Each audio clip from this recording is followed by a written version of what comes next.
I would venture that the majority of the panelists here would be against you on that, but I want to give you a forum to make your case. Why do we need to tax the hell out of the rich? David, thank you for that, by the way. Thanks for the opportunity to be with you.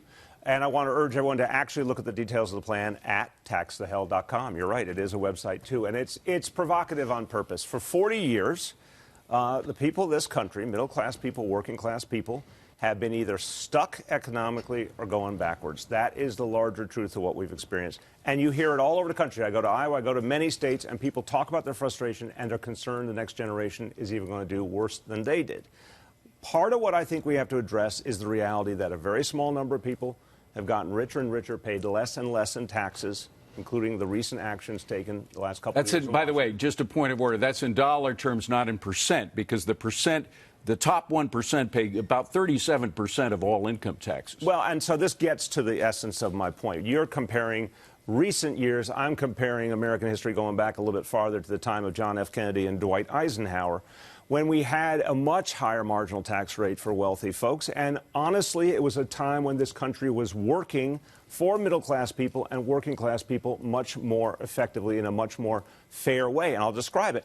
The government, the federal government, had the resources to invest in infrastructure. It was a time of great infrastructure development, research, science. It was a time when the American economy was booming and growing, and there was relative shared prosperity. I think there's a direct correlation to having the kind of tax level that gives the federal government that opportunity. One more thing. I'm someone who believes one of the first things a Democrat should do in the White House is repeal those Trump tax cuts for the wealthy and corporations and restore the SALT deduction, which I think was a matter of fairness for over 100 years for people all over this country. I think it needs to be brought back.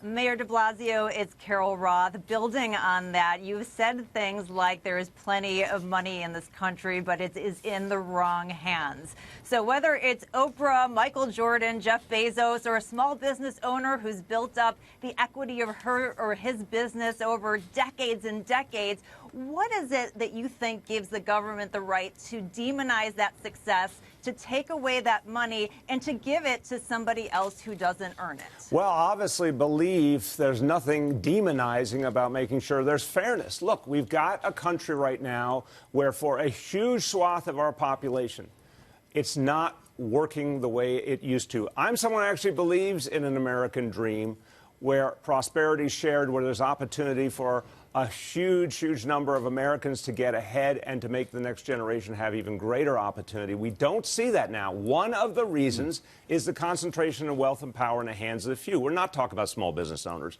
We're talking about the super rich. And for them, that we have to be clear, in my view, it's time to pay your fair share of taxes. That tax rate's been going down and down and down. The federal government has helped them to accumulate that wealth. I think the vast majority of American people, including a lot of Republicans and independents, want to see a fairer tax system where more is asked of those who have done very, very well.